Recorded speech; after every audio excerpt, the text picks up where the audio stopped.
بسم اللہ الرحمن الرحیم۔ حضور اکرم صلی اللہ علیہ وسلم نے اہتمام اور ترغیبوں کے ساتھ صلاۃ التسبیح کو تعلیم فرمایا اور نہایت شفقت سے اسے ایک عطیہ، بخشش، 10 چیزوں کی ملکیت، خوشخبری اور تحفہ فرمایا،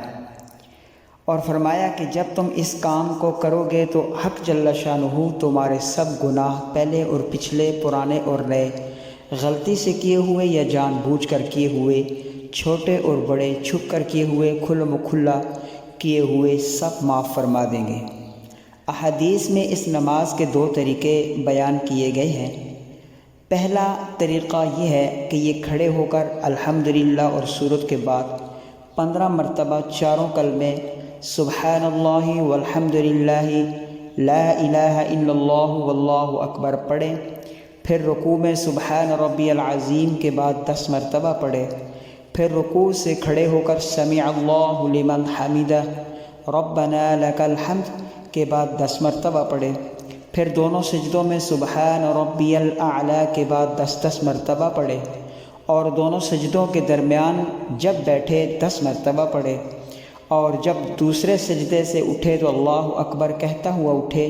اور بجائے کھڑے ہونے کے بیٹھ جائے، اور 10 مرتبہ پڑھ کر بغیر اللہ اکبر کے کہے کھڑا ہو جائے، اور 2 رکعت کے بعد اسی طرح چوتھی رکعت کے بعد پہلے ان کلموں کو 10 مرتبہ پڑھے، پھر اتحیات پڑھے۔ دوسرا طریقہ یہ ہے کہ سبحانک اللہم کے بعد الحمدللہ سے پہلے 15 مرتبہ پڑھے،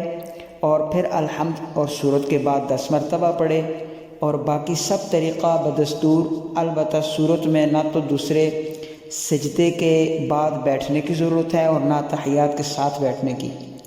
علماء نے لکھا ہے کہ بہتر یہ ہے کہ کبھی اس طرح پڑھ لیا کرے اور کبھی اس طرح، چونکہ یہ نماز عام طور پر رائج نہیں ہے، اس لیے اس کے متعلق چند مسائل لکھے جاتے ہیں تاکہ پڑھنے والے کو سہولت ہو۔ پہلا مسئلہ، اس نماز کے لیے کوئی سورت قرآن کی متعین نہیں ہے، جو سورت آپ کا دل چاہے پڑھ لیں۔ مسئلہ نمبر 2، ان تسبیحات کو زبان سے ہرگز نہ گنیں کہ زبان سے گننے سے نماز ٹوٹ جائے گی۔ انگلیوں کے بند کر کے گننا اور تسبیحات میں لے کر اس پر گننا جائز ہے، مگر مکروہ ہے۔ بہتر یہ ہے کہ جس طرح اپنی جگہ پر رکھی ہیں ویسے ہی رہیں، ہر ایک کلمہ پر ایک انگلی کو اسی جگہ دباتے رہیں۔ مسئلہ نمبر 3، اگر کسی جگہ تسبیح پڑھنا بھول جائے تو دوسرے رکن میں اس کو پورا کر لے، البتہ بھولے ہوئے کی قضا رکوع اٹھ کر اور 2 سجدوں کے درمیان نہ کرے۔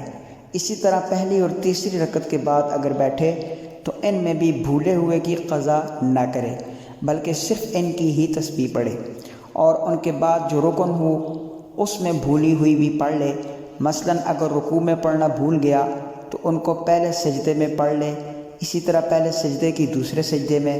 دوسرے سجدے کی دوسری رکعت میں کھڑے ہو کر پڑھ لے، اور اگر رہ جائیں تو آخری قاعدہ میں اتحیات سے پہلے پڑھ لیں۔ مسئلہ نمبر 4، اگر سجدہ سہو کسی وجہ سے پیش آ جائے تو اس میں تسبیح نہیں پڑھنا چاہیے، اس لیے کہ مقدار 300 ہے، وہ پوری ہو چکی۔ ہاں، اگر کسی وجہ سے اس مقدار میں کمی رہی تو سجدہ سہو میں پڑھ سکتا ہے۔ مسئلہ نمبر 5، اس نماز کا اوقات مکروہہ کے علاوہ باقی دن رات کے تمام اوقات میں پڑھنا جائز ہے، کوئی خاص وقت نہیں ہے، البتہ زوال کے بعد پڑھنا زیادہ بہتر ہے، پھر دن میں کسی وقت بھی رات کو بھی پڑھ سکتا ہے۔ مسئلہ نمبر 6، بعض حدیثوں میں صوم کلمہ کے ساتھ لا حول کو بھی ذکر کیا گیا ہے، اس لیے اگر کبھی کبھی اس کو پڑھ لیا جائے تو اچھا ہے۔ وآخر دعواہم ان الحمد للہ رب العالمین۔